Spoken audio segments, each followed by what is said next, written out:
أكملنا بالعافية نسألك دوام العافية وتمام العافية والشكر على العافية. اللهم إنا نسألك العفو والعافية في الدنيا والآخرة. اللهم أرضني بقضائك وبارك لي فيما قدر لي حتى لا أحب تعجيل ما أخرت ولا تأخير ما عجلت. اللهم أحيني ما علمت الحياة خيرا لي وتوفني إذا علمت الوفاة خيرا لي. اللهم أحيني مسكينا وأمتني مسكينا واحشرني في زمرة المساكين.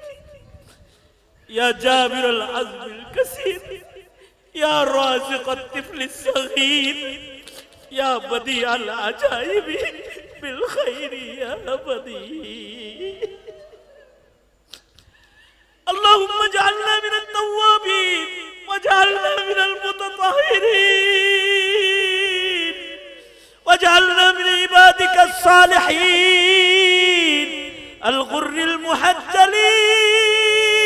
المحجلين الوفد المتقبلين الوفد المتقبلين. اللهم إنا نستعينك على طاعتك. اللهم اكفناه بما شئت. اللهم إنا نجعلك في نحورهم ونعوذ بك من شرورهم. اهدنا الصراط المستقيم صراط الذين أنعمت عليهم غير المغضوب عليهم ولا الضالين.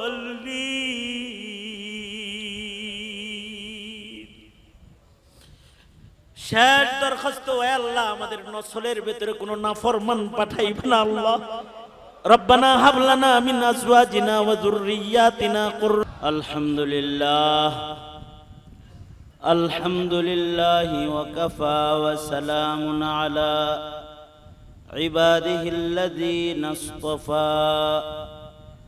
أما بعد فأعوذ بالله من الشيطان الرجيم. بسم الله الرحمن الرحيم. قل هل يستوي الذين يعلمون والذين لا يعلمون. وقال النبي صلى الله عليه وسلم الناس معادن كمعادن الذهب والفضة خيارهم في الجاهلية خيارهم في الإسلام إذا فقهوا. وقال النبي صلى الله عليه وسلم فضل العالم على العابد كفضلي على أدناكم أو كما قال عليه الصلاة والسلام. اللهم صل على محمد وعلى آل محمد كما صليت على إبراهيم وعلى آل إبراهيم إنك حميد مجيد.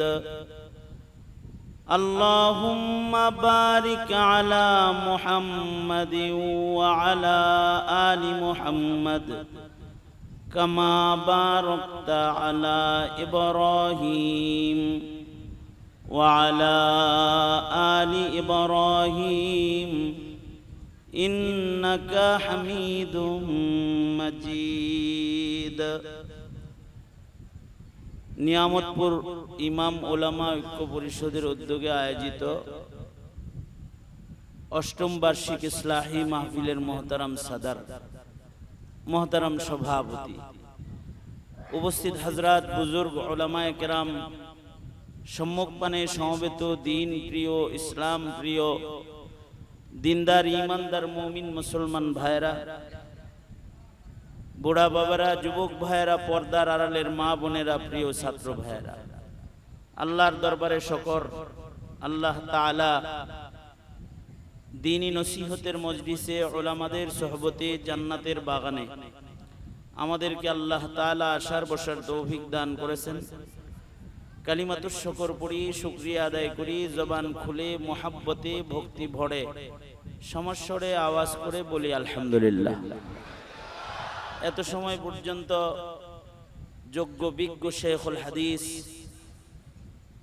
শ্রদ্ধাভাজন বড় ভাই, দারুল উলুম দেওবন্দের সূর্য সন্তানদের অন্যতম একজন আল্লামা মুফতি আব্দুল বাতিন কাসিমি দামাত বরকাতুহুম পূর্ণর নসিহত আপনাদেরকে করেছেন। এর পূর্বেও বুজুর্গ হযরত উলামায়ে কেরাম নসিহত করেছেন। উলামায়ে দ্বীনদের আয়োজনে একটি মহতি অধিক পরিমাণের উলামাদের উপস্থিতির একটি বরকতি মজলিস কায়েম হয়েছে। এই বরকতি মজমার সবার শেষে আমাকে কিছু বলবার জন্য ইন্তজামের পক্ষ থেকে নির্দেশ করা হয়েছে। বরকতের নিয়তে কিছু বলার আশায় আপনাদের সামনে সুমশুর আয়াতে কারিমা, দুই জায়গা থেকে হাদিস আপনাদের সামনে পেশ করেছি। এইগুলোকে সামনে করে কিছু কথা আপনাদের সামনে বলবার ইরাদা রাখি। আল্লাহ তাআলা কিছু উপকারী কথা আপনাদের কানে পৌঁছায় দেওয়ার তৌফিক দান করেন। আপনারা দোয়া করুন, বলুন আমিন।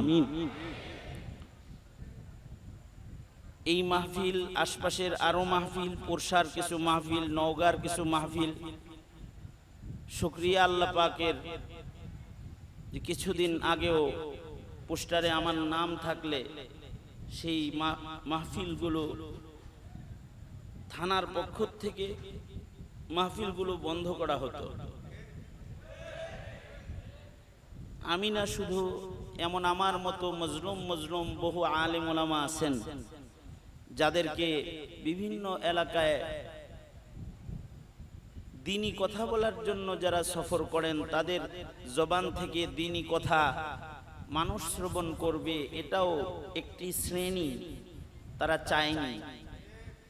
তারা উলামায়ে কেরামদের আগমনকে বাধাগ্রস্ত করেছে। আল্লাহ পাকের মেহেরবানি, জালেমের জুলম চিরস্থায়ী হয় না। ফেরাউন নমরুদেরটাও চিরস্থায়ী হয় নাই। বিগত দিনেও যারা জুলুম করেছে তাদের জুলুমের হাত থেকে আল্লাহ তাআলা আমাদেরকে রেহাই দান করেছেন। যে আমাদেরকে আসতে বাধা দিবে দূরের কথা, এখন তাদের জায়গায় থাকতে আমাদের দোয়ার জরুরত হয়, অনুমতির জরুরত হয়। এখন যদি উলামায়ে কেরামের বাধা তো দূরের কথা, দোয়া সরে যায়, তাহলে তাদের বসবাস করা, তাদের জায়গায় অবস্থান করা এটা মুশকিল হয়ে গেছে।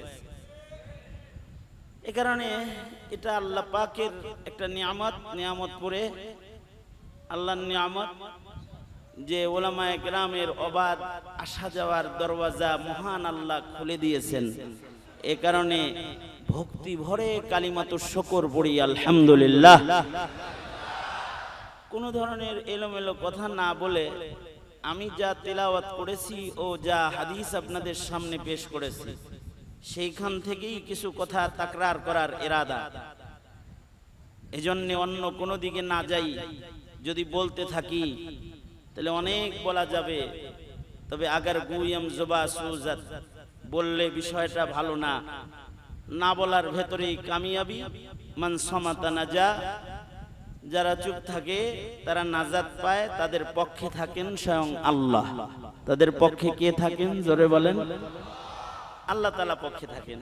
এজন্যে ওইগুলো না বলে কিছু নসিহা আপনাদের সামনে করার আশায় যা পড়েছি সেগুলোকে সামনে করেই কিছু কথা। আল্লাহ পাকের শুকর যে আল্লাহ তাআলা আমাদেরকে সৃষ্টির ভেতরে মানুষ বানাইছেন। মানুষ সৃষ্টির শ্রেষ্ঠ, মানুষের ভেতরে মুমিন শ্রেষ্ঠ। মুমিনদের ভেতরে আল্লাহ পাক আহলে ইলমের মর্যাদা বৃদ্ধি করেছেন। যারা ইলমওয়ালা তারা আল্লাহ পাকের কাছে দামি। মানুষ তো সৃষ্টির শ্রেষ্ঠ, মানুষ যদি মুমিন নাও হয় তাও দুনিয়াতে সৃষ্টিগতভাবে মানুষের একটা দাম আছে।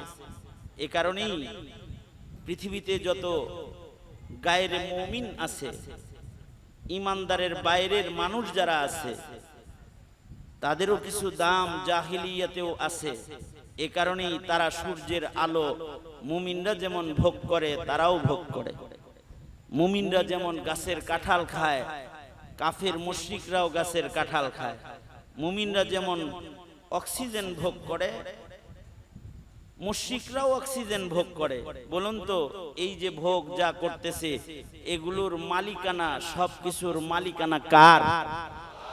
জোরে আওয়াজ করে বলেন কার?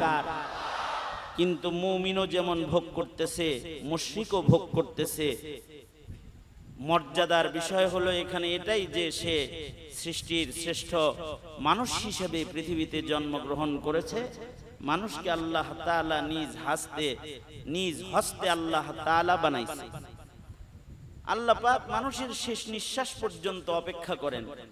দেখিনি যদি মুখে উচ্চারিত হয় লা ইলাহা ইল্লাল্লাহ মুহাম্মাদুর রাসূলুল্লাহ, যদি জীবনের শেষ ভাগেও একবার উচ্চারণ করে, তবেও তার পিছনের সব গুনাহ মাফ করে তাকে আমি আমার বন্ধু বানায় নিব। কারণ তাকে আমি দামি করে সৃষ্টি করেছি, তার মূল্য দাম কালেমা পড়লেই আমি তাকে দিয়ে দিব। এ কারণে জীবনের শেষ ভাগেও কালেমা পড়ানোর জন্য মেহনত আল্লাহর রাসূল সাল্লাল্লাহু আলাইহি ওয়াসাল্লাম করেছেন। এবং নিজের চাচাকে শেষ ভাগে কালেমা পড়ানোর জন্য আল্লাহর রাসূল বলেছেন যে নবীজি যে বলতেছেন, চাচা আপনি একবার খালি বলেন লা ইলাহা ইল্লাল্লাহ আশফাউ বিহা ইয়াউমাল কিয়ামা, যদি খালি এতটুকুন বলেন, এই কারণে আমি কিয়ামতের দিবসে আল্লাহর কাছে আপনার ব্যাপারে শাফাআত করব। অন্য বর্ণনায় উহাজ্জু বিহা ইনদাল্লাহ ইয়াউমাল কিয়ামা, কিয়ামতের দিবসে আল্লাহর আদালতে আপনি একবার কালিমা উচ্চারণ করলে আমি আপনাকে জান্নাতে নেওয়ার জন্য জোরাজুরি করব। আল্লাহর সাথে জোরাজুরি করে আপনাকে জান্নাতে নেওয়ার চেষ্টা করব। তার মানে মুমিন যদি জীবনের শেষ ভাগে শুধু কালিমাটা উচ্চারণ করে, তবেও তার মূল্য হয়ে যায় অনেক বেশি, যে তার জায়গাটা তখন আল্লাহর জান্নাতে আল্লাহর মেহমান হিসেবে নিশ্চিত হয়ে যায়। এ কারণেই মানুষের ভেতরে মুমিনের মূল্য। মানুষ সৃষ্টির শ্রেষ্ঠ, আর মানুষের ভেতরে মুমিন শ্রেষ্ঠ। কারণ যার ঈমান আছে সে আল্লাহর জান্নাতে যাওয়ার উপযুক্ত, আর যার ঈমান নাই সে আল্লাহ পাকের জান্নাতে যাওয়ার উপযুক্ত না। তবে ঈমানদারদের ভেতরে আল্লাহ পাকের কাছে, যাদের কাছে ইলম আছে, ঈমানদারদের দলের ভেতরে আহলুল ইলমি ওয়াল আমাল যারা, তারা আল্লাহর কাছে শ্রেষ্ঠ। ঈমান আমল শুধু করে এমনদের চাইতে ঈমান আমল করেও করানোর যোগ্য ইলমের মালিক হয়েছে, তারা আল্লাহর কাছে দামি। সে নর হোক অথবা নারী হোক, ইসলামে দিন বুঝে যে তার মূল্য বেড়ে যায়। খিয়ারুহুম ফিল ইসলামি ইযা ফাকিহু, ইসলামে মানুষের মূল্য ফাকাহাতের মাধ্যমে হয়, দ্বীনি বুঝের মাধ্যমে হয়, দ্বীন শিখার মাধ্যমে হয়, ইলম হাসিল করার মাধ্যমে ইসলামে মানুষের মূল্য বেড়ে যায়। আল্লাহু আকবার বলেন। দ্বীন শিখার মাধ্যমে ইসলামে মানুষের মূল্য বেড়ে যায়। নর হয়ে জন্মগ্রহণ করলে মূল্য বাড়ে এরকম না, নারী হয়ে জন্মগ্রহণ করলে মূল্য কমে এরকম না। তবে জন্মের পরে কেউ যদি ইলম ওয়ালা হয়ে যায়, ইলমে দ্বীন এর নূর পেয়ে যায়, তখন তার দাম বেড়ে যায়, সে নর হোক অথবা নারী হোক। এ কারণে রাবিয়াতুল বসরির কাছে গিয়ে এক যুবক প্রশ্ন করেছিল। রাবিয়া বসরি জমানার এক মহিয়সী নারীর নাম। কিছু কিছু নারী আছে যাদের ইলম এবং যাদের আমলের কারণে তারা কোটি কোটি মুমিন পুরুষের চাইতেও ওই নারীগুলার দাম আল্লাহর কাছে বেশি। কিসের কারণে? তাদের ঈমানের কারণে, তাদের ইলমের কারণে, তাদের আমলের কারণে। তাদের কাছে এমন কিছু আছে যা কোটি পুরুষের কাছে নাই, তখন ওই নারীর মূল্য পুরুষের চাইতে বেড়ে যায়। যেমন এ কারণে ইসলামের ইতিহাসে কিছু মহিয়সী নারী আছে যাদের কাছে পুরুষরাও যায় সারখাম নত হয়ে যেত এবং তাদের কাছ থেকে দ্বীন শিখার জন্য তাদের দরবারে চলে যেত। যেমন ইসলামের ইতিহাসের শ্রেষ্ঠ এক আলেমা মহিয়সী নারী হলেন উম্মুল মুমিনিন হযরত আয়েশা সিদ্দিকা রাদিয়াল্লাহু আনহা, যার কাছে খোদ আমিরুল মুমিনিন উমরও মাসআলা জিজ্ঞাসা করার জন্য দরজায় ছাত্র হয়ে দাঁড়ায় যেত। অথবা আব্দুল্লাহ ইবনে আব্বাস, আব্দুল্লাহ ইবনে মাসউদ, আব্দুল্লাহ ইবনে উমর রিজওয়ানুল্লাহি আলাইহিম আজমাইন, এমন হাজারো সাহাবী যার কাছ থেকে হাদিস শিখেছেন, এমন মাসআলা শিখেছেন যেই মাসআলাগুলো শুধুই মাত্র আয়েশা সিদ্দিকার কাছেই আছে, আর কারোর কাছে নাই। ওনার কাছ থেকে ইলম শিখার জন্য ওনার দরজায় দাঁড়িয়ে থাকতেন। এমন ইলমওয়ালা একটা নারীর মূল্য, এমন ইলমওয়ালা একটা নারীর মূল্য হাজারো পুরুষের চাইতেও বেশি হয়ে যায়। যদিও নারী হিসেবে তার জন্ম হয়, ইলমের কারণে তার মূল্য ইসলামে খিয়ারুহুম ফিল ইসলামি ইদা ফাকিহু, ইসলামে নারীর মূল্য ইলমের কারণে বেড়ে যায়। সুবহানাল্লাহ বলেন, আওয়াজ করে বলেন সুবহানাল্লাহ।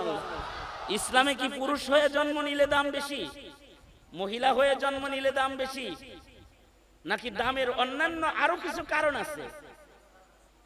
পুরুষ দামি না মহিলা দামি? আল্লাহ তো সবকিছু জাওজাইন বানাইছেন, মুযাক্কার মুআন্নাস। আল্লাহ তাআলা নর নারী দুই বানাইছেন, যে পুলিঙ্গ স্ত্রীলিঙ্গ। লিঙ্গ হিসাবে মানুষের মূল্য না, মানুষের মূল্য আলাদা যোগ্যতা দিয়া। যোগ্যতা যদি নারীর ভেতরে বেশি হয়ে যায়, নারীর মূল্য পুরুষের চেয়ে বেশি হয়ে যায়। যোগ্যতা যদি পুরুষের ভেতরে এসে যায়, তখন পুরুষের মূল্য আল্লাহ পাকের কাছে বেশি হয়ে যায়। এ কারণেই কিছু কিছু নারী আছে, এরা আল্লাহর কাছে তাদের ঈমানি, তাদের মারিফতের যোগ্যতা, তাদের ঈমানের যোগ্যতা, তাদেরকে আল্লাহর কাছে অধিকতর দামি বানায় ফেলেছে। যেরকম খাদিজাতুল কুবরা রাদিয়াল্লাহু আনহা, তিনিও নারী, কিন্তু ইসলামের ইতিহাসের নর ও নারীর ভেতরে সর্বপ্রথম মুসলমান হযরত খাদিজাতুল কুবরা রাদিয়াল্লাহু আনহা। এ কারণে আল্লাহর কাছে ওনার আলাদা একটা দামও আছে। ওনার ঈমানের কারণে, ওনার ফাকাহাত, ওনার বুঝের কারণে। খাদিজাতুল কুবরার বুঝ, দ্বীনি বুঝ সর্বোচ্চ হওয়ার কারণে নবীজিকে তালাশ করে নিজে নবীজির হাতে নিজেকে সঁপে দিয়েছেন। সুবহানাল্লাহ, আওয়াজ করে বলেন।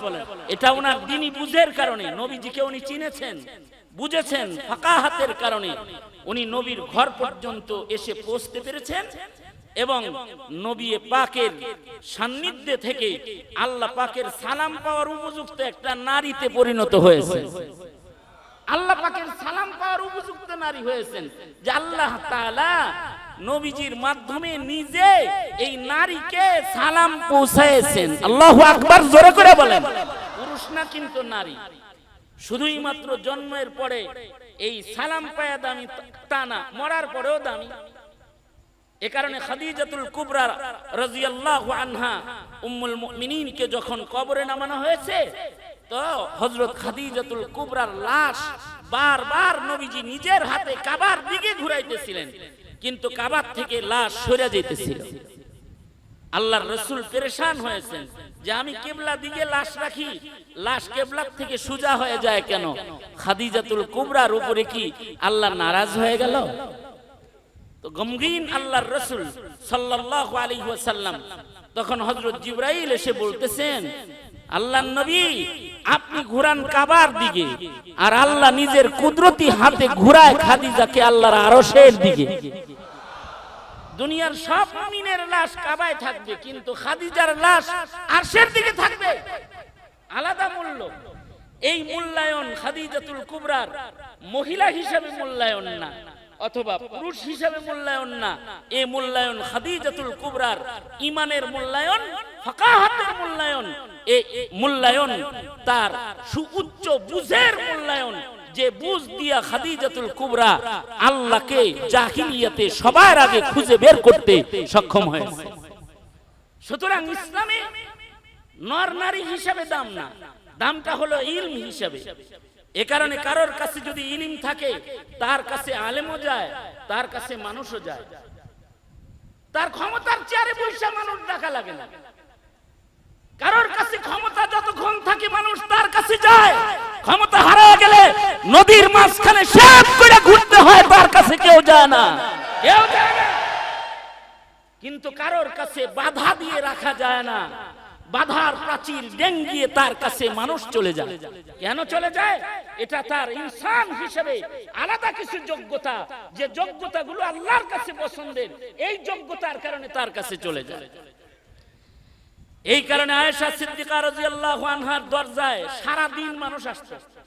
সারা দিন আয়েশা সিদ্দিকা রাদিয়াল্লাহু আনহার কাছে মানুষ আসা যাওয়া করত। কি জন্য? ওনার কাছে ইলম ও মারিফাত থাকার কারণে ওনার কাছে মানুষের আসা যাওয়া ছিল। একদিনে ওনার দরজায় কত মানুষ আসা যাওয়া করত এর একটা পরিসংখ্যান করতে হাদিসের একটি বর্ণনার দিকে আমরা নজর করতে পারি। একবার হযরত আয়েশা সিদ্দিকার কাছে 1,80,000 দিরহাম হাদিয়া আসলো, বস্তা ভরা টাকা একসাথে সকালবেলা। কত টাকা আসছে হাদিয়া? শুনছেন আমার কথা? কত? হ্যাঁ, 1,80,000 দিরহাম, 1,18,000 দিরহাম। তার মানে হলো এই জমানার কোটি কোটি টাকা। এই জমানার রূপার মুদ্রা তো, এই জমানার কোটি কোটি টাকা বস্তা ভরা হাদিয়া আসছে সকালবেলা। উম্মুল মুমিনিন হযরত আয়েশা সিদ্দিকা রাদিয়াল্লাহু আনহা এই বস্তা ভরা টাকা নিয়ে দরজায় বসে গেছেন, পর্দা লাগানো দরজায় বসে গেছেন। যে এসে উম্মুল মুমিনিনের দরজায় সালাম দেয়, কিছু শিখতে আসে, অথবা রাস্তা দিয়ে কেউ যায় দরজার সামনে দিয়ে, উম্মুল মুমিনিন তাকে ডাক দিয়ে হাত ভইড়া ভইড়া তাকে দিরহাম হাদিয়া দিয়ে দেয়, দান করে হাদিয়া দেয়, দান করে হাদিয়া দেয়। দিতে দিতে এই 1,80,000 দিরহাম, 1,80,000 দিরহাম সন্ধ্যার আগেই সব বিতরণ শেষ হয়ে গেছে। তার মানে তাহলে একটা নারীর দরজায় কত মানুষের আগমন হয়েছে। আল্লাহু আকবার, জোরে করে বলেন। হয় নাই? সবাই মিলে জোরে আওয়াজ করে বলেন আল্লাহু আকবার। তার মানে সকাল বেলায় বস্তা ভরা টাকা নিয়ে বসছে, সন্ধ্যা বেলায় শেষ হয়ে গেছে, কোনো ঘোষণা ছাড়া। মাইকিং করা হয় নাই কিন্তু, যে এই গেলে কিন্তু আজকে পাবি রে, এমনি সারাদিন আসছে আর শেষ হয়ে গেছে। সন্ধ্যাবেলায় উম্মুল মুমিনিন হযরত আয়েশা সিদ্দিকা ইফতার করার জন্য বসেছেন। খাদেমা আম্মা জানের সামনে দস্তরখান লাগায়া ইফতার পেশ করেছে। ইফতারের আইটেম হলো শুকনা ভাঙ্গা রুটি। উম্মুল মুমিনিনকে ইফতার করার জন্য দেয়া হয়েছে। শুকনা রুটির দিকে তাকায় সারাদিন রোজা রাখা উম্মুল মুমিনিন খাদেমাকে বলে, খাদেমা ইফতার করার জন্য কি এর চেয়ে ভালো কিছু ঘরে মজুদ নাই? খাদেমার মেজাজ খারাপ হইছে। খাদেমা খোঁচা মেরা বলতেছে, 1,80,000 দিরহাম আব্দুল্লাহ ইবনে আব্বাস দিয়ে গেল, সবগুলা যে সন্ধ্যার আগে হাদিয়া দিয়া সাদাকা কইরা বস্তা খালি করলেন, সারাদিন মানুষকে যে বিতরণ করলেন, তখন কি আন্দাজ ছিল না যে আপনার ঘরে কিছু নাই? কয়টা টাকা রাইখা দিলে তো এখন ভালো কিছু কিনা খাইতে পারতেন। হাদিয়ার টাকা এসে আর সব বিতরণ করে দিলেন, সাদাকা করলেন। হযরত উম্মুল মুমিনিন চোখের পানি ফেলে বলে, খাদেমা এমন কথা বলে তুমি আমায় কষ্ট দিও না। রবের প্রেমী বসে বসে যখন আমি সাদাকা করতেছিলাম, আল্লাহ পাকের প্রেম ভুলাইয়া দিছে, আমার ঘরে কিছু নাই। আল্লাহ পাকের মহব্বতের কারণে আমার ঘরে যে কিছু নাই এটা তো আমার মনেই মধ্যেই ছিল না, এই পুরাতন কথা স্মরণ করে আমাকে কষ্ট দিও না। আরেকবার হযরত আমিরে মুআবিয়া রাদিয়াল্লাহু আনহু বিকাল বেলায়, এই টাকাটা আসছিল সকাল বেলায়, সারা দিন বইরা বিতরণ করছে। এবার টাকা আসছে, ব্যাংক যখন বন্ধ হয়ে গেছে, এই সময় ব্যাংক বন্ধ টাইমে টাকা এলে টাকা কই রাখবো চিন্তা করে যায় না সবাই।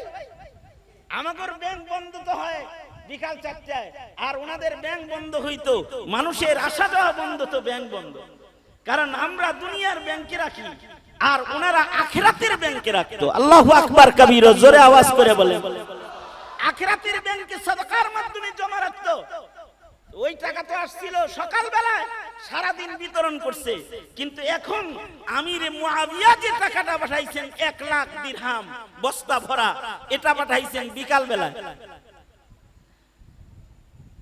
বিকাল বেলায় টাকা আসছে 1 লক্ষ দিরহাম, বিকাল বেলায় উনি বিতরণ করবেন সন্ধ্যার আগে কেমনে? টেনশনে পড়ে গেছেন। এত টাকা যে ওনার দরজায় পাঠানো হতো, এটা কেন? এটার কারণ কি?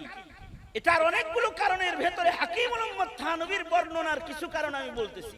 একটা কারণ হলো আয়েশা সিদ্দিকার কাছে ইলম ছিল বিধায় মানুষ বেশি আসতো, তাই ওনার ঘরে বড় বড় বান্ডিল, বড় বড় বস্তা ভরা টাকা সাহাবীরা দিত, যেন উনি ওনার ছাত্র ও ওনার দরজায় আগত মানুষদের মেহমান নেওয়াজি করতে যেন ওনার কষ্ট না হয়।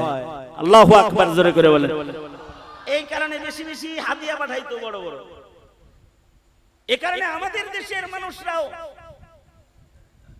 মুহতামিমদের কাছে নিয়ে টাকা দিয়ে আসে গোপনে। 7 নম্বর হুজুর রহমাতুল্লাহ আলাইহির কাছে আমি লম্বা সময় ফাঁকে ফাঁকে এসে এসে থাকতাম। কখনো কখনো দেখা যেত উত্তরবঙ্গের ধনীরা ব্যাগ ভরা বান্ডিল দিয়ে আসছে।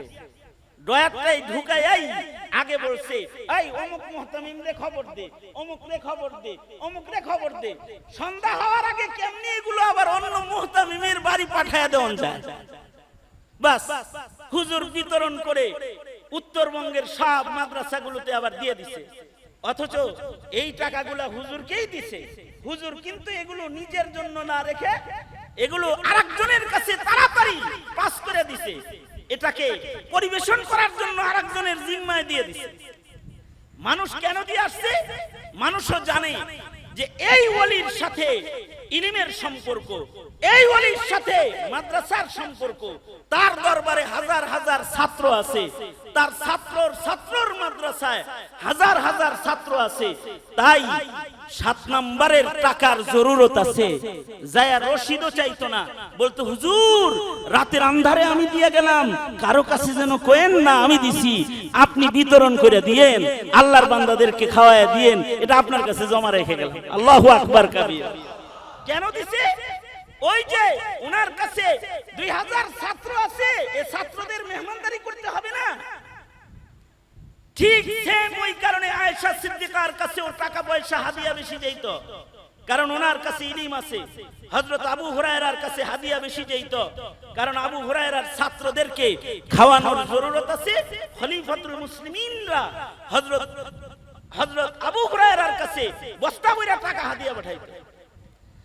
আর হযরত থানবী রাহমাতুল্লাহ আলাইহি আরেকটা কারণ বলেছেন, সেটা হলো হযরত আয়েশা সিদ্দিকা এমন একটা কামরায় থাকেন, যেই কামরার ভেতরে শুয়ে আছেন বিশ্ব নবী, আপনার আমার নবী, পেয়ারা নবী মুহাম্মদুর রাসূলুল্লাহ সাল্লাল্লাহু আলাইহি ওয়াসাল্লাম।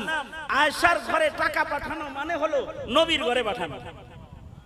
সুবহানাল্লাহ। আগামী কালকে বললেন আপনারা কি বুঝছেন বিষয়টা? মানে হযরত আয়েশা সিদ্দিকা যে কামরায় আছেন, এই কামরায় তো শুয়ে আছেন মুহাম্মদুর রাসূলুল্লাহ সাল্লাল্লাহু আলাইহি ওয়াসাল্লাম। তাহলে হযরত আয়েশার ঘরে টাকা পাঠানো মানে টাকাগুলা কার কাছে হাদিয়া পাঠাইলো? আজ যদি রাসূল জমিনের উপরে থাকতো, তাইলে সাহাবীরা রাসূলের কাছে সবচেয়ে বড় হাদিয়াটা নিয়ে যেত। নবীজি রওজার ধারে আছেন, আয়েশার ঘরে পাঠাইছে মানে নবীজির কাছে পাঠায়া দিছে। কারণ নবীজি কবরে থাকলেও নবীজি তো হায়াতুন নবী। আহলুস সুন্নাতি ওয়াল জামার আকীদা হলো নবীরা কবরে জোরে আওয়াজ করে বলেন কবরে, আরো জোরে বলেন কবরে। নবীরা হাইয়ান ও মাইয়াতান নবীরা জীবিত মৃত উপকার পৌঁছায় উম্মতকে, নবী তো কবরেও জিন্দা, তো জিন্দা পয়গম্বরে নবীরা হায়াতুন নবী, নবী হায়াতুন নবী। এ কারণে নবীর বিবিদের নবীর ওফাতের পরে কারোর সাথে বৈবাহিক বন্ধন নাই। আল্লাহু আকবার, জোরে করে আওয়াজ করে বলেন। এগুলো আকলি কথা। হায়াতুন নবী যেখানে শুয়ে আছে সেখানে টাকা দিলে তো নবীর ঘরেই গেল। এ কারণে সাহাবায়ে কেরাম লম্বা লম্বা হাদিয়া আল্লাহর রাসূলের ঘরে পৌঁছাইতেন। আর হযরত আয়েশা সিদ্দিকা যে এত পুরুষদের সদকা করতেন, কেমনে সদকা করতেন? পর্দা সরায় দেখে সামনে যায় করতেন। স্যার হোসেন কে অথবা এত ছাত্র যে পড়াইতেন, পুরুষ ছাত্র যারা পড়তো, যাদের পড়াইতেন তাদেরকে এরকম সামনাসামনি বইয়া পড়াইতেন। এখনকার মহিলারা যারা ছাত্র পড়ায়, ছাত্রী পড়ায়, সামনে যায় পড়ায়। হযরত আয়েশা সিদ্দিকা পড়াইতো, উনি কি এরকম সামনে যায় পড়াইতো? না, হযরত আয়েশা সিদ্দিকা এই হাজারো পুরুষের সাথে সাদাকা, খায়রাত আর ইলম বিতরণের যে আমল করেছেন, শক্ত এক হিজাব আর পর্দার বাউন্ডারির ভেতরে থেকে করেছেন। শক্ত পর্দার বাউন্ডারিতে থেকে করেছেন। কারণ হযরত আয়েশা সিদ্দিকার পর্দা কেমন ছিল? হযরত আয়েশা সিদ্দিকা কেমন পর্দা করতেন পুরুষদের সাথে? এই এত মানুষ পড়াইতেন, এত সদকা করতেন, কিন্তু পর্দার অবস্থাটা কি ছিল এটা বুঝার জন্য আরেকটা কথা, সেটা হলো আল্লাহর রাসূল তো শুয়ে আছেন উম্মুল মুমিনিনের হুজরার ভেতরে।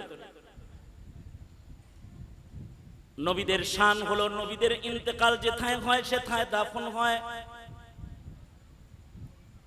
হযরত আয়েশা সিদ্দিকা বলেন, আমার খুশকিসমত যে আমার ঘরে হাবিবি কিবরিয়ার ওফাত, আমার খুশকিসমত যে আমার রানে মাথা রাখা অবস্থায় নবীজির ইন্তেকাল, আমার খুশকিসমত যে নবীজি মিসওয়াক করেছেন আমার থুথু মিশ্রিত মিসওয়াক দিয়া, আমার খুশকিসমত নবীজির কবর হয়েছে আমার ঘরের ভেতরে। কিয়ামত পর্যন্ত আল্লাহর রাসূলকে যারা সালাম দিবে, নবীর আশিক যারা মদিনায় আসবে, হুজরায়ে আয়েশা তাদের নবী প্রেম প্রকাশের ঠিকানা, তারা আমার দরজায় এসে এসে কিয়ামত পর্যন্ত সালাম দিবে। আমার ঘরে সরওয়ারে দু আলম ঘুমিয়ে আছেন।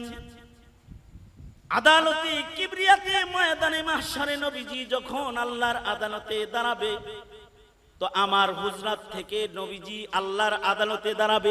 আল্লাহু আকবার। নবীজি আমার ঘরে শুয়ে আছেন, এটা আমার খুশকিসমত। নবীজির ওফাতের পরে ঘরের ভেতরে দুইজনই থাকতেন। হযরত আয়েশা বলতেন, অন্য বিবিরা একা থাকে কিন্তু আমি হায়াতুন নবীর সাথে থাকি। অন্য বিবিরা একা ঘরে থাকে আর আমি নবীর সাথে থাকি। নবী হায়াতুন নবী। ঘরের এক পাশে রাসূলের রওজা, আর এক পাশে হযরত আয়েশা ঘুমিয়ে থাকতেন, ইবাদত বন্দেগী করতেন, বসবাস করতেন। হযরত সিদ্দিক আকবর খলিফাতুল মুসলিমিনের ইন্তেকাল হয়ে গেল। হযরত আয়েশা সিদ্দিকা নিজের কন্যাকে বললেন, কন্যা তোমার ঘরে কি নবীর কদমের কাছে আমার জায়গাটা করে দেওয়া যায়? অবশ্যই বাবা, আপনার কবর আমার ঘরে নবীজির কদমের কাছেই হবে, ঘর আমার, দেয়ার অধিকার আমার। তবে হযরত আবু বকর ইন্তেকালের আগে বললেন, ঠিক আছে তুমি তো দিছো, নবী নিবে কিনা? আমি মৃত্যুবরণ করার পরে আমার লাশটা কবরের পাশে রেখে রাসূলকে জিজ্ঞাসা করবে, হায়াতুন নবী আপনার আবু বকর আপনার কদমের কাছে শুইতে আয়া পড়ছে, নিবেন কি তাকে? রাখতো কি কবরে?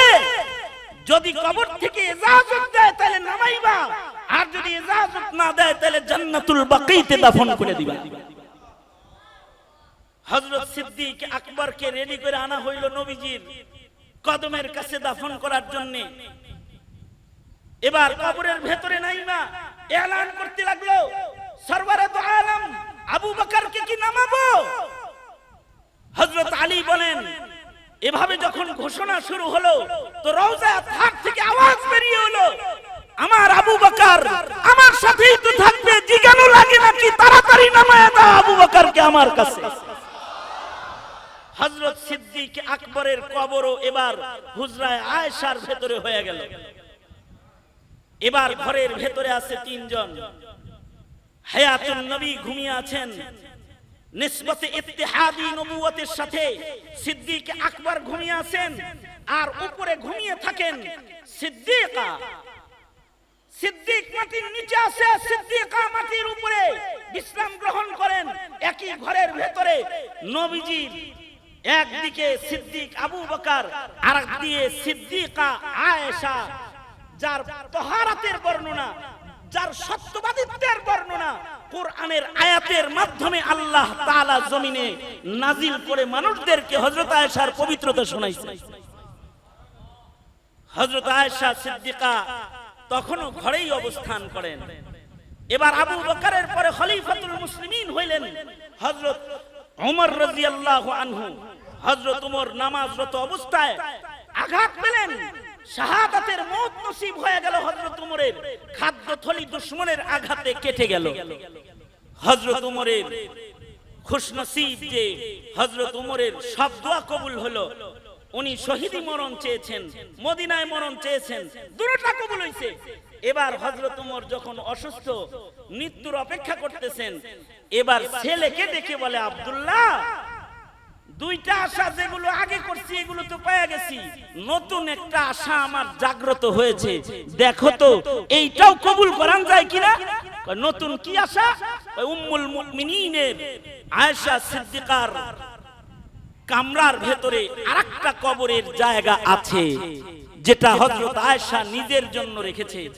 হযরত আয়েশাকে যায় বলো, তিনি যদি ওই কবরের জায়গাটা আমি উমরে ভিক্ষা দেয়, তাইলে আমি নবীর কদমের কাছে থাকতে চাই, কারণ বরজখে আমি দূরে থাকতে ভয় পাই।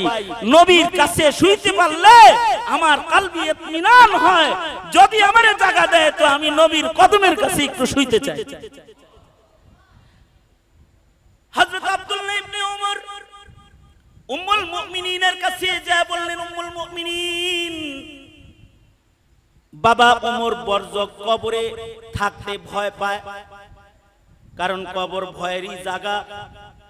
কবর সম্পর্কে রাসূল বলেছেন, বাইতুল ওয়াহদা, এটা একা থাকার ঘর, এটা দরজা জানালা বিহীন ঘর, এটা কারোর জন্য সাপ বিচ্ছুর ঘর, এটা কারোর জন্য আগুনের খণ্ড, হুফরাতুম মিন হুফারিন নার। এটা ভয়ঙ্কর জায়গা, বরজখ বড় ভয়ঙ্কর জায়গা। এ কারণে হযরত ওমরের দিলে বরজখ নিয়ে ভয়, কবরে আমি কেমনে থাকবো, নবীর কদমের কাছে আমি থাকবার চাই। যদি উম্মুল মুমিনিন আমাকে ইজাজত দেয়, হযরত উম্মুল মুমিনিন আপনি যদি অনুমতি দেন, তাহলে বাবা আপনার কামরায় নবীর রওজার পাশে বাবা শুইতে চায়। হযরত আয়েশা সিদ্দিকা বললেন, এটা আমার জন্য খুশনসিবি। আমার তো মন বলে নবীজির কদমের কাছে ওমর রেই মানায়, খলিফাকে সুসংবাদ দাও, আমি আমার কবরের জায়গা খলিফাতুল মুসলিমিনকে দিয়ে দিলাম। ওমরের কবর আমার হুজরাই হবে। সুসংবাদ হযরত ওমরের কাছে পৌঁছে দেয়া হলো। হযরত ওমরকেও এখানে দাফন করা হলো। এতদিন পর্যন্ত হযরত আয়েশা সিদ্দিকা ঘরের ভেতরে কোনো পর্দা ব্যবহার করেন নাই। নবীজি আছেন, হযরত আবু বকর আছেন কবরে, নবীজি আছেন কবরে রওজা আতহারে, আল্লাহর রাসূল আছেন, উপরে আয়েশা সিদ্দিকা আছেন। কোন পর্দা এতদিন পর্যন্ত হযরত আয়েশা সিদ্দিকা ব্যবহার করেন নাই।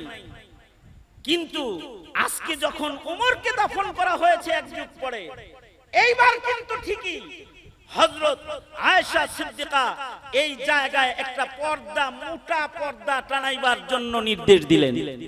বললেন, এই কবরগুলো আর আমার শোয়ার জায়গার মাঝখান দিয়ে তোমরা ঘন শক্ত একটা পর্দা ঢেলে দাও।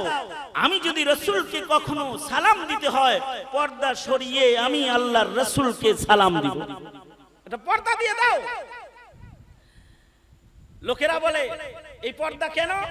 কয় পর্দা এজন্যে, এতদিন তো স্বামী আছে ওই পাশে, আমি আছি, স্বামীর সাথে স্ত্রীর পর্দা নাই। তার মানে হলো নবীজি হায়াতুন নবী, কবরে থাকা অবস্থায় হযরত আয়েশার স্বামী, তাই পর্দা নাই। কিন্তু আপনি মরে যাওয়ার পরে আপনার সাথে আপনার বউয়ের পর্দা আছে, অর্থাৎ আপনার বিবি মরে যাওয়ার সাথে সাথে আপনার পর্দা আছে। ইদ্যত পালনের সাথে সাথে আপনার সাথে আপনার বিবির সম্পর্ক বিচ্ছেদ। কিন্তু হযরত আয়েশা বলে একদিকে আমার স্বামী আছে, আরেকদিকে আমি আছি, আমার পর্দা ছিল না, হিজাবের জরুরত ছিল না। কিছুদিন পরে আমার বাবা এসেছেন আমার ঘরে, বাপের সাথে কন্যার পর্দা নাই, তাই পর্দাবিহীন ঘরে থেকেছি, কোনো অসুবিধা নাই। কিন্তু আজ তো আমার ঘরে ওমর প্রবেশ করেছে, ওমরের সাথে তো আমার পর্দা আছে। আল্লাহু আকবার, জোরে করে বলে। ওমরের সাথে তো পর্দা আছে। লোকেরা বলে উম্মুল মুমিনিন, কবরের মানুষের সাথেও কি পর্দা করতে হয়? যারা কবরে যায় তাদের সাথেও পর্দা করতে হয়। এটাও কি আল্লাহ পাকের নির্দেশ বা বিধান? হযরত আয়েশা বলেন এটা আমার লজ্জা, এটা আমার ঈমান, যে আমার পর্দাবিহীন ওমরের কবরের পাশেও থাকতে লজ্জা হয়। আল্লাহু আকবার, জোরে করে বলেন, যে আমার কবরের পাশে পর্দা ছাড়া থাকতে লজ্জা হয়।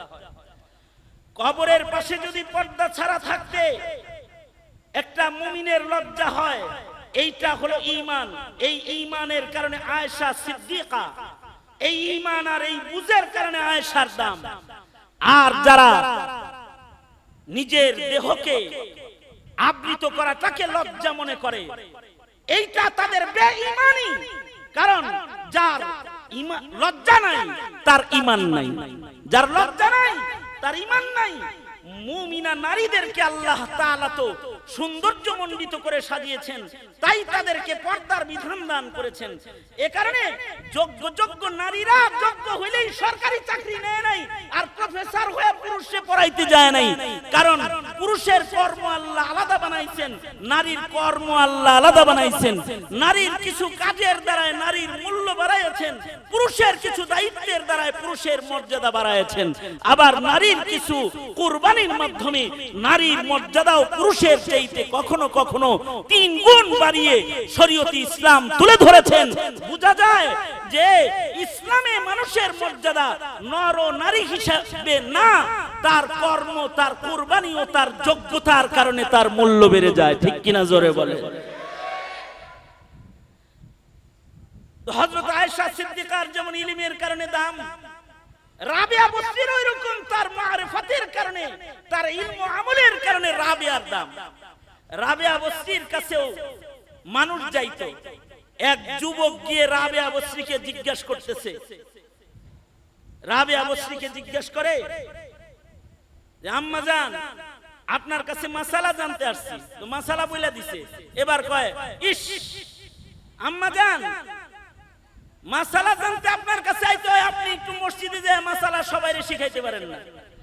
যদি প্রকাশ্যে শিক্ষক হয়ে ইমাম হয়ে শিখাইতে পারতেন তাইলে আপনার দাম ছাত্র কত বাড়তো। আসলে বেডি মানুষ হয়ে ঠই গেছেন। কে বলতেছে এই কথা? ছাত্র বলতেছে রাবেয়াকে, যে বেডি হয়ে কি হইছেন? মহিলা হয়ে ঠকছেন, মহিলা হয়ে ঠকছেন বিদায় প্রকাশ্যে যে এরকম ওয়াজ করতে পারেন না। পর্দার থেকে একজন আমরা যা আসি তাই পড়ান। যদি পুরুষ হইতেন তাহলে জিততেন, যে কত ছাত্র হইতো, কত মানুষ পড়াইতে পারতেন। কারণ পুরুষের দাম তো বেশি। হে কইতাছে আর কি, যে পুরুষের দাম বেশি। পুরুষের দাম বেশি এটা তুমি কেমনে বুঝলা?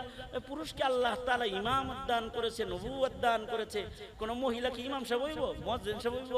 যা হইব এটি তো পুরুষরাই হইব। তো পুরুষরা একটা দাম আছে না পুরুষের? কি বলেন? আপনাদের এলাকায় কোন মহিলা ইমামতি পায়? এই কথা কইেন, কিন্তু আমার বয়ান শেষ। বয়ান অনেক শুনছেন আপনারা, এই শেষ কথা বলতেছি। আপনাদের এলাকায় কোন মহিলা ইমামতি পায়? মুয়াজ্জিন তো পায় মনে হয়। খাদেমগিরি, আরে ঢোকার অনুমতি পারমিশন হয় না। ইতিকাফ করতে পারবো তো? স্যার হইছে, ইতিকাফ করতে পারবো?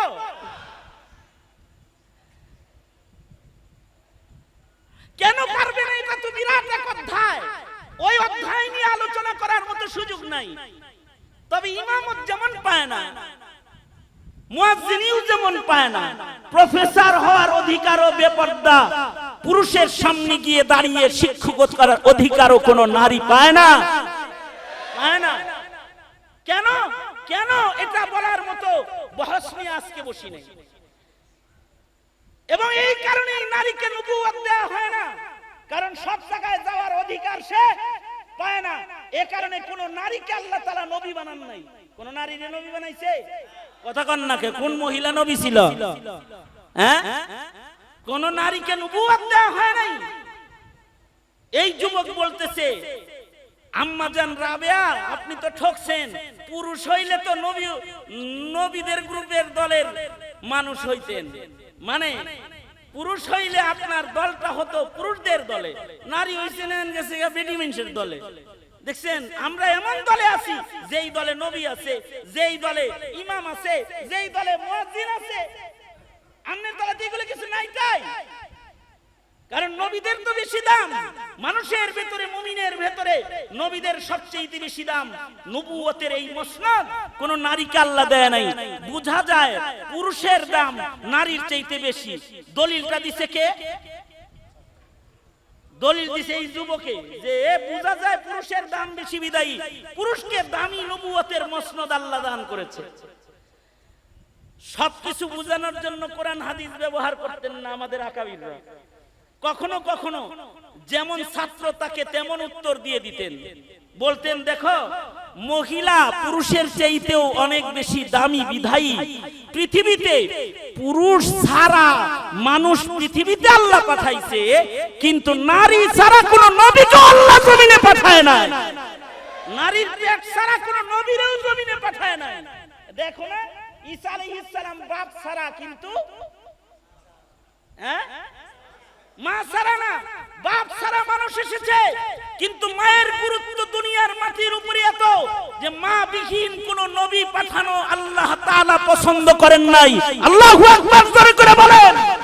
তাইলে বোঝা যায় পুরুষের চাইতে নারীর মর্যাদা পর্দার ভেতরে অথবা ঘরের ভেতরে বাচ্চা পেটে নিয়েও আল্লাহর কাছে অনেক বেশি। এটা তো দুনিয়ার মাটিতে বেশি। আর আল জান্নাতু তাহতা আকদামিল উম্মাহাত, পুরুষদের জান্নাত আল্লাহ তাআলা নারীদের পায়ের নিচে বসায়া থুইয়া দিছে।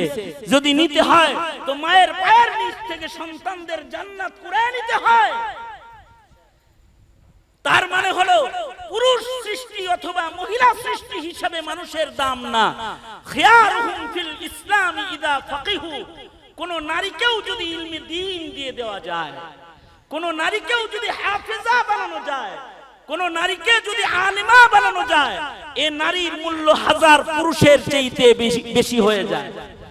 আর যদি কোন পুরুষের ভেতরে ইলম এসে যায়, কেউ যদি আলেম হয়ে যায়, তাইলে রাসূল বলেছেন, ফাজলুল আলিমি আলাল আবিদি কাফাজলি আলা আদনাকুম।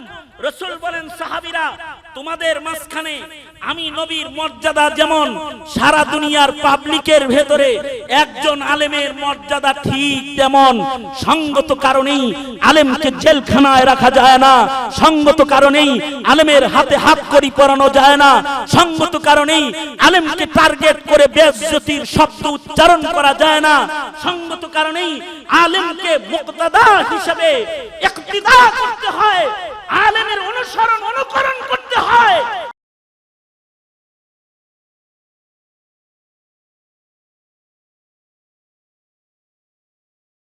কিছু না জানলে না বুঝলে আলেমের দুয়ারে ছাত্র হয়ে উপস্থিত হতে হয়। কিয়ামতে নবীরা যেমন শিক্ষকের মর্যাদা পেয়েছিলেন, কিয়ামত পর্যন্ত আনেওয়ালা উম্মতের ভেতরে কোন নবী আসবে না, কিন্তু নাইবে নবী হিসাবে আলেমরাই শিক্ষকের এই মসনদে দাঁড়িয়ে থাকবে। জাতি তাদের কাছে যাবে তাদেরকে গোলাম বানানোর জন্য না, তাদের উপরে প্রভাব পয়দা করার জন্য না, তাদেরকে শিকল দিয়ে বন্দী করার জন্য না, তাদের মুখে তালা লাগাইবার জন্য না, তাদেরকে শাসন করার জন্য না, শাসন করার জন্য না, তাদের কাছ থেকে নিজে নিজে শাসন গ্রহণ করার জন্য যাবে। তাদের কাছ থেকে মাসাইল জেনে সত্যের পথে, ঈমানের পথে, ইসলামের পথে চলবার নূর আর দিশা গ্রহণ করার জন্য যাবে। এটাই আল্লাহর বিধান। কিয়ামত পর্যন্ত এই সিলসিলার কারণে আলেমের মর্যাদা পাবলিককে দিতে হবে। শিক্ষাবিদ, বুদ্ধিজীবী নাস্তিকতার জালে আবদ্ধ হয়ে ঈমানি আর ইসলামী বুঝ থেকে দূরে গিয়ে তুমি যদি মৌলবাদীকে মৌলবাদী বলে গালি দাও, তাতে ইসলামে মৌলবীর কিছু আসে যায় না। কুল হাল ইয়াস্তাবিল্লাযীনা ইয়ালামুনা ওয়াল্লাযীনা লা ইয়ালামুন। আল্লাহ নিজে আলেমের মর্যাদা প্রতিষ্ঠা করেছেন।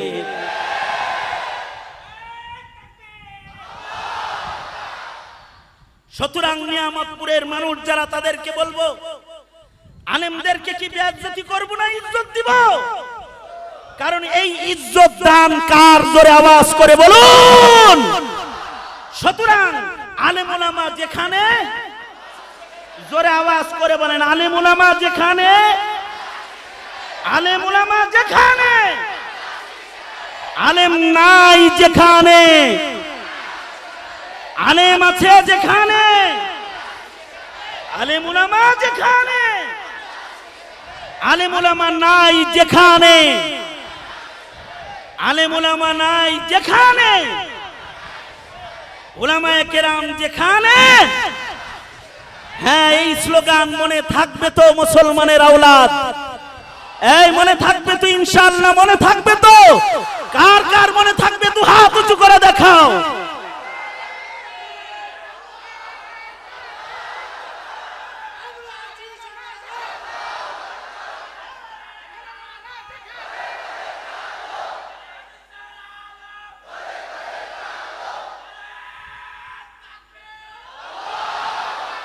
আল্লাহ কবুল করুন। জোরে আওয়াজ করে বলুন আমিন।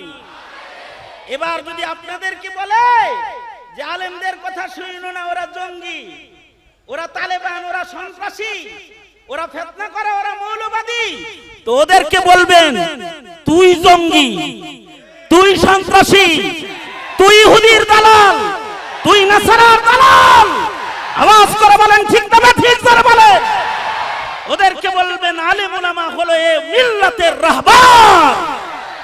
সঙ্গত কারণে আলেম ওলামা যা বলবে 17 কোটি মুসলমান সেটাই শুনবে এবং শুনছে, শুনবে, শুনতে থাকবে। যেদিন শুনবে না, সেদিন এ ধরনী আল্লাহ পাক, জোরে আওয়াজ করে বলেন আল্লাহ পাক, সেদিন কিয়ামত হয়ে যাবে। এ কারণেই দুশমনরা কিন্তু আমাদের সমাজ থেকে ইসলামী শিক্ষাকে সরিয়ে, আলেম ওলামার মূল্যায়ন সরিয়ে আমাদের মুসলমানের মাটিতে, মুসলমানের খেতে ইহুদি আর নাসারা, কাদিয়ানিয়াত আর নাস্তিক্যবাদকে চাষাবাদ করার চক্রান্ত চালাচ্ছে।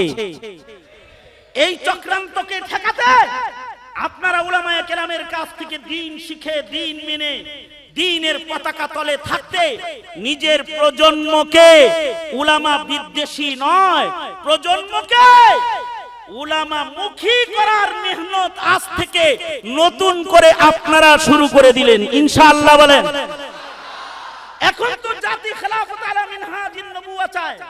এখন জাতি বলে নৌকাও দেখেছি, ধানের শীষও দেখেছি, এবার কোরআন দেখবো, উলামাদের শাসন দেখবো। আলেমদেরকে তারা এগিয়ে যেতে বলছে, এগিয়ে যেতে বলছে। সুতরাং দ্বীনের স্বার্থে, ইসলামের স্বার্থে, এদেশের মাটি ও মুসলমানের স্বার্থে, এই মিল্লাতের ঈমান রক্ষার স্বার্থে, এই নিয়ামতপুরের মুসলমানদের ঈমান রক্ষার স্বার্থে নিয়ামতপুর ইমাম উলামা ঐক্য পরিষদের সাথে আপনারাও সকলে সদস্য হয়ে গেলেন ইনশাআল্লাহ। কারণ এই উলামা ঐক্য পরিষদ শুধুই মাত্র বৎসরে একটি তাফসীর মাহফিল অথবা ইসলাহি মাহফিলের আঞ্জামি দিবে না।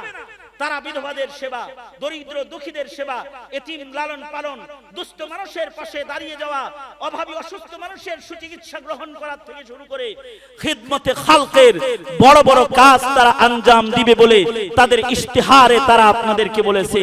এমপি হওয়ার জন্য না, জাতি বাঁচানোর জন্য, জাতির সংকট দূর করার জন্য, চুরি করে বিদেশে টাকা পাঠানোর জন্য না, অনাহারীর ঘরে খাবার পাঠানোর জন্য। ঠিক কিনা? জোরে আওয়াজ করে বলে। অনাহারীর ঘরে খাবার পাঠানোর জন্য। এই বুঝগুলো আল্লাহ তাআলা আমাদেরকে দান করুন। ইনশাআল্লাহ আলেমদের সাথে থাকবেন ইনশাআল্লাহ। এটা হলো আজকের মাহফিলে প্রদত্ত আমার আখেরি কিছু কথার নির্যাস। আলেমের মর্যাদা ও মূল্যায়ন, ইসলামের মর্যাদা উপলব্ধি, ইসলামের মর্যাদা শিক্ষায় ইলমে দ্বীন আলেম ওলামার সান্নিধ্যের বিকল্প কিছু নাই।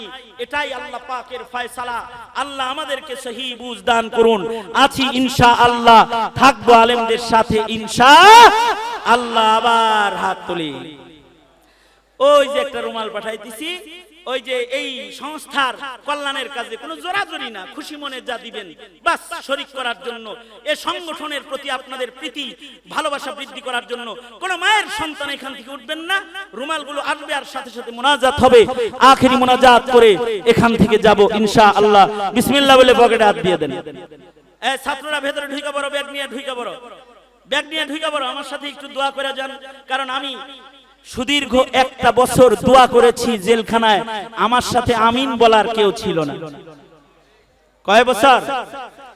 এক বছর আমি দোয়া করেছি একা একা, আমার সাথে আমিন বলার কেউ ছিল না। এক হাত আমার গলায় ঝুলন্ত ছিল, আর এক হাতে হাত করি ছিল। মাসের পর মাস হাত করি হাতে দোয়া করেছি, তখনও আমার সাথে আমিন বলার কেউ ছিল না। আমার খুশকিসমতি যে আল্লাহ তাআলা আপনাদের সামনে আবার দোয়া করার জন্য বসাইছেন। আজকে কিন্তু আমিন বলার অনেক মানুষ আছে। আলহামদুলিল্লাহ জোরে আওয়াজ করে বলেন, জোরে বলি আলহামদুলিল্লাহ। আজকে আমিন বলার বহু মানুষ এখানে আছে, কিন্তু একটি বছর গেছে আমার সাথে আমিন বলার কেউ ছিল না। তো আপনাদের সামনে হাজির হয়েছি, এখনই দোয়া করব, দোয়া হবে। দোয়ার মাধ্যমে ইনশাআল্লাহ আজকের মজলিসের শেষ ইতি ঘটবে। যে সকল উলামায়ে কেরাম আমার ডানে বামে বসে মাইয়িত ডানে বামে পাহারা দিবে, যে সকল শেখুল হাদিস এখানে বসে যে কথা বলেছে, একটা অযোগ্য অথর্ব খালি একজন মানুষ কিন্তু কথা বলেছে, তারা তাদের ফয়জাত ইলম দিয়ে পাহারাদারি করেছে। এ সকল আহলে ইলমদের মর্যাদা আল্লাহ তাআলা আরো বৃদ্ধি করুক, দিন দিন তাদের তারাক্কি আর উন্নতি আল্লাহ তাআলা নসিব করুক। আপনাদেরকে আল্লাহ তাআলা কবুল আর মঞ্জুর করুক। এই আশাবাদ ব্যক্ত করেই আমি আপনাদেরকে নিয়ে দোয়ার দিকে চলে যাব। আজকের মজমাকে আল্লাহ কবুল করুক। আপনারা যারা ব্যাগ চালিয়েছেন, বৃষ্টির ভেতরে মাহফিলের তারিখের ডেট পড়ে গেছে আবার, এজন্য আমার উপরে সবার অভিযোগ, হুজুর প্রতি বছর আমাকে কষ্ট দেয়, আমাদেরকে কষ্ট দেয়, ভালো করে একটু মাহফিলটাও করতে দেয় না। আলেম ওলামারও অনেক অভিযোগ, আপনারা যারা আসছেন তাদেরও অনেক অভিযোগ। কিন্তু শীতেও কিন্তু বৃষ্টি এখন কয় না, এইটা হুজুর আপনার লগে আমরা না, শীতেও কিন্তু বৃষ্টি হয়। তারপরেও আমার একটা উসুল আছে, আমি এত আগে কখনো তারিখ দিয়ে নিজেকে বন্দী করি না, যেহেতু দুই বছর কষ্ট দিয়ে ফেলেছি। আর এই উলামা পরিষদ আমাকে এত মহব্বত করে যে তারা আমার দিকে তাকিয়েই থাকে, এ কারণে তাদের ইজ্জতে আর আপনারা যে বৃষ্টির ভেতরে কষ্ট করেছেন এর সম্মানে আগামী বছরের তারিখ এখন ঘোষণা হচ্ছে, বৃষ্টিতে না শীতে ইনশাআল্লাহ নভেম্বরের প্রথম সপ্তাহে 4 তারিখে ইনশাআল্লাহ উলামা ইমাম উলামা ঐক্য পরিষদের এই বিশাল তাফসীর গণজমায়েত এবং মাহফিল অনুষ্ঠিত হবে শীত মৌসুমে ইনশাআল্লাহ। আপনারা কি এখন যা কষ্ট নিয়ে বয়ান শুনছেন ওই কষ্টগুলো একটু ছাড়ছেন না এখনো গিটটা দিয়ে রাখছেন? হ্যাঁ ছাড়ছেন, ছেড়ে দিচ্ছেন তো? তো আশপাশে যেন কোথাও কোনো প্রোগ্রাম এই তারিখে না হয়, আমরা সকলে এখানে একত্রিত হব ইনশাআল্লাহ। মুসলমানদের একত্রিত হওয়ার মাধ্যমেও বাতিলের ভিত নড়ে যায়। কথা বলেন, আওয়াজ করে বলেন ঠিক না বে ঠিক, জোরে আওয়াজ করে বলেন, আরো জোরে আওয়াজ করে বলেন ঠিক না বে ঠিক, জোরে আওয়াজ করে বলেন। সুতরাং এই বৃহৎ আয়োজনটির মর্যাদা আমরা সকলে দিব এবং আগামী সম্মেলনকে সফল করবার জন্য ওলামা পরিষদের পাশে আমরা সকলে থাকব। আল্লাহ তাআলা আমাদের সবাইকে কবুল করুন। হুজুর দোয়া করেন, মাওলানা দোয়া করেন, মুরব্বিরা কেউ নাই, দোস্ত দোয়া করেন। সবাই ইস্তিগফার করি, আস্তাগফিরুল্লাহাল্লাযী লা ইলাহা ইল্লা হুয়াল হাইয়ুল কাইয়্যুম ওয়া আতুবু ইলাইহি, আস্তাগফিরুল্লাহ রাব্বী মিন কুল্লি যামবিন ওয়া আতুবু ইলাইহি, লা হাওলা ওয়ালা কুওয়াতা ইল্লা বিল্লাহিল আলিয়্যিল আযীম। এই জামাল সাহেব, আর কোনো কাজ বাকি আছে? আর কোনো কাজ বাকি আছে? আর জামাল সাহেব এখান থেকে ওলামায়ে কেরামদেরকে নিয়ে কাফেলা সহ আমার ইসলাহি মজলিসে যোগদান করে, কারণ আমার মুজাজিনদের মধ্যে সেও একজন। ওই পাশে দোস্তের এখানে ইসলাহি মজলিস হয় মহাদেবপুরে। তো আপনারা এখান থেকে ওলামা হযরতরা যদি কখনো বছরে আমারে সারা বছর কানে ধরে ধরে আনবেন, আপনারা যাদের যাইতে মনে চায় তারা ইসলাহি মাহফিলে জামাল সাহেবের সাথে যোগাযোগ করে চলে যাবেন ইনশাআল্লাহ। দাওয়াত দিয়ে গেলাম। আল্লাহ তাআলা আমাদেরকে ইসলাহি মেহনত বেশি বেশি করার তৌফিক দান করেন। আলহামদুলিল্লাহি রাব্বিল আলামিন ওয়াসসালাতু ওয়াসসালামু আলা সাইয়্যিদিল আমবিয়া ওয়াল মুরসালিন মুহাম্মাদিন ওয়া আলা আলিহি ওয়া আসহাবিহি আজমাইন। ربنا آتنا في الدنيا حسنة وفي الآخرة حسنة وقنا عذاب النار. ربنا ظلمنا أنفسنا وإن لم تغفر لنا وترحمنا لنكونن من الخاسرين. اللهم إنا نسألك الجنة ورزاك ونعوذ بك من النار. ফেলিয়ে না দিও মাওলা, ফেলিয়ে না দিও। গুনাহ যত করেছি আমরা ক্ষমা তুমি করিও। বান্দা আছে বন্দিগি নাই, শেষ করেছি জিন্দেগি। আখেরাতের বিচার দিনে এ পাপীদের উপায় কি? রহমান রহিম নামে নিয়েছি আল্লাহ তোমায় মানিয়া, কেমন করে আমাদের তুমি জাহান্নামে ফেলিবা? মাফ করে দাও আল্লাহ,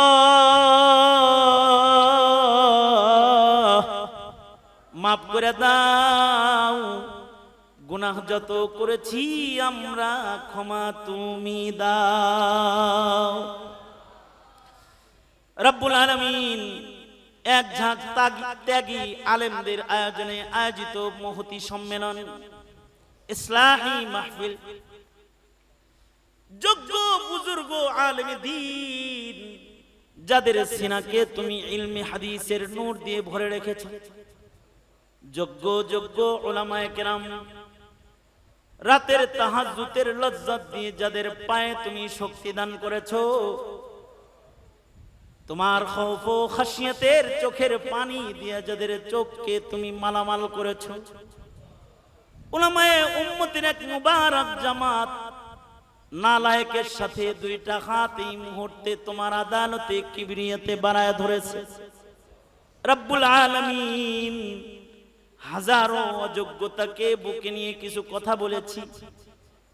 রব্বুল আলামিন ইয়া আল্লাহ, মৌমাছির ঝাঁকের মতো চাকের মতো বসে তোমার বান্দারা বয়ান শুনেছে।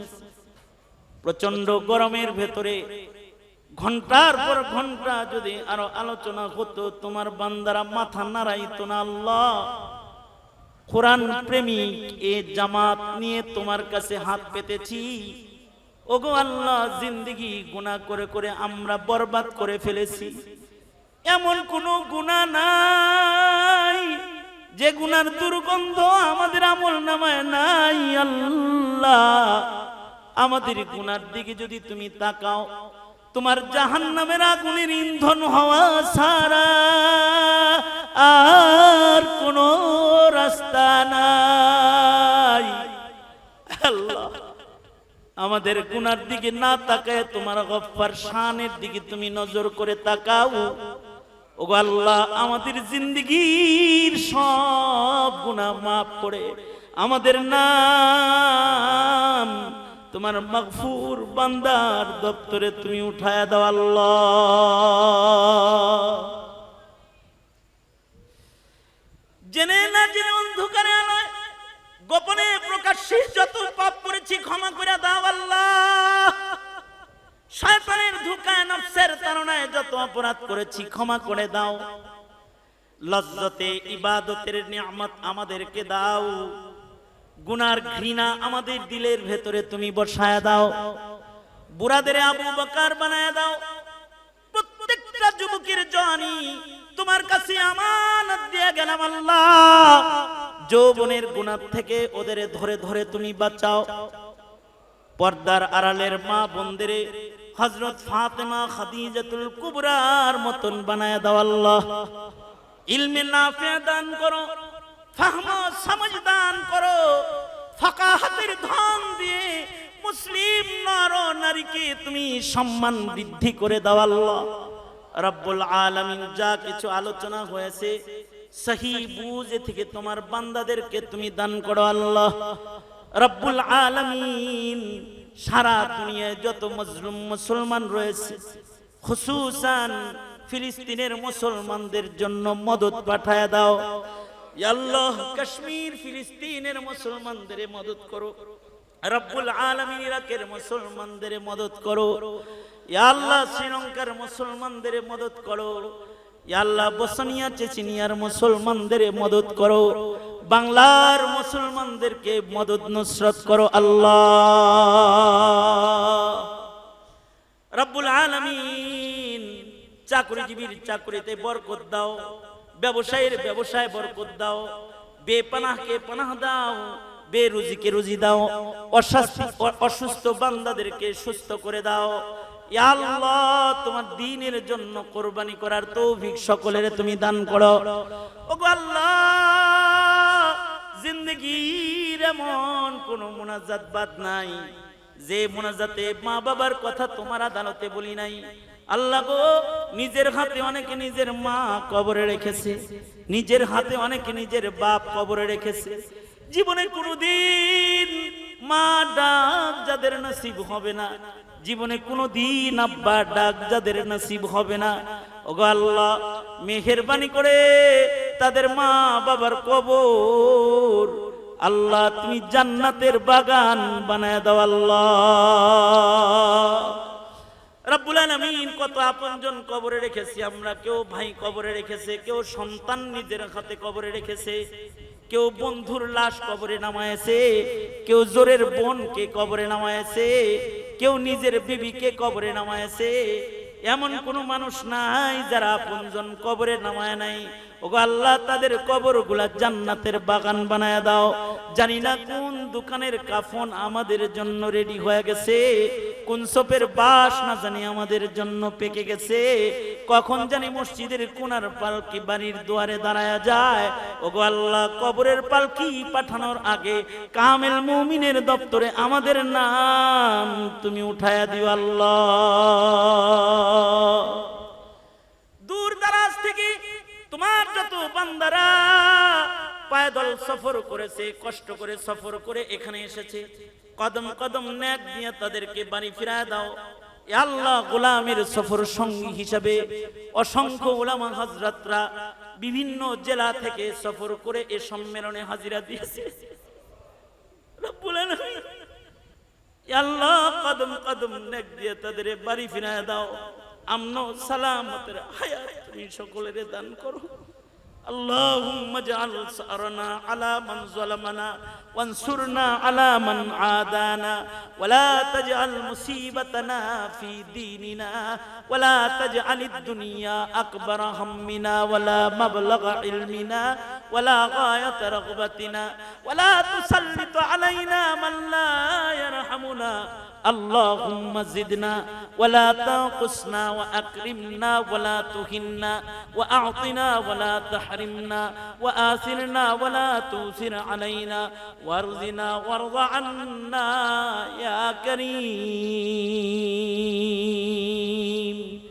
اللهم إنا نعوذ بك من البؤس والتباؤس اللهم إنا نعوذ بك من الفتن ما ظهر منها وما بطن اللهم إنا نعوذ بك من إبليس وجنوده ومن الشيطان وشركه اللهم إنا نعوذ بك من خليل ماكر عينه يريان وقلبه يرعان إن رأى حسنة دفنها وإن رأى سيئة أذاعها اللهم إنا نعوذ بك من كل شر اللهم إنا نعوذ بك من كل شر اللهم إنا نسألك الهدى والتقى والعفاف والغنى اللهم إنا نسألك الرضا بالقدر والفوز في القضاء ونزل الشهداء وعيش السعداء ومرافقة الأنبياء والنصر على الأعداء. اللهم أعنا بالعلم وزينا بالحلم وأكرمنا بالتقوى وجملنا بالعافية. نسألك دوام العافية وتمام العافية والشكر على العافية. اللهم إنا نسألك العفو والعافية في الدنيا والآخرة.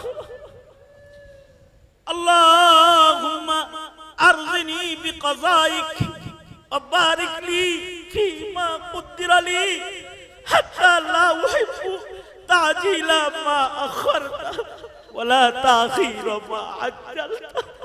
اللهم أحيني ما علمت الحياة خيرا لي وتوفني إذا علمت الوفاة خيرا لي.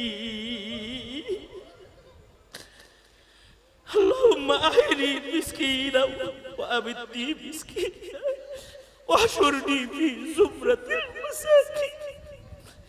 يا جابر العزم الكثير يا رازق الطفل الصغير يا بديع العجائب بالخير يا بديع. اللهم اجعلنا من التوابين واجعلنا من المتطهرين واجعلنا من عبادك الصالحين الغر المحجلين الوفد المتقبلين الوفد المتقبلين. اللهم إنا نستعينك على طاعتك. اللهم اكفناه بما شئت.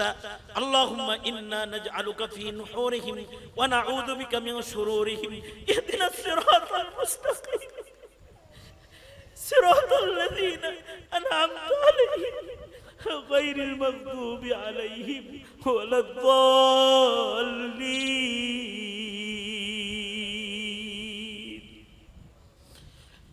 শেষ দরখাস্ত, ওয়া আল্লাহ আমাদের নসলের ভিতরে কোনো নাফরমান পাঠাইবেন না আল্লাহ। রব্বানা হাব লানা মিন আজওয়াজিনা ওয়া যুররিয়াতিনা কুররাতা আ'য়ুন ওয়াজআলনা লিল মুত্তাকিনা ইমামা। শেষ দরখাস্ত আল্লাহ, মৃত্যুর দিনে মুখে কালমা জারি করে দিও আল্লাহ। ইমানদার বইলা ডাক দিও গো আল্লাহ। আদর রিয়া মানুষ আল্লাহ বানায়া কেমনে দিবা জান্না আমি বেলিয়া। মাফ করো মাফ করো আল্লাহ বান্দারে, তুমি যদি মাফ না করো যাব কার কাছে।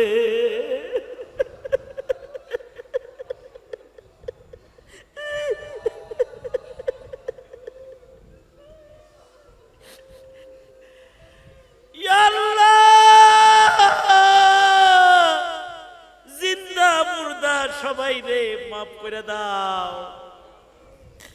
অত্র এলাকায় সুন্নতের হাওয়া চালু করে দাও। ইয়া আল্লাহ, মুসলিম ও মুসলিম সকলকে মিলেমিশে কাঁধে কাঁধ রেখে চলার তৌফিক দাও আল্লাহ। একে অপরের সাম্য মৈত্র ভদ্রতা প্রতিষ্ঠা করে দাও। আপসে ঝগড়া বিবাদ জুলম শয়তান থেকে সকলকে বাঁচাও।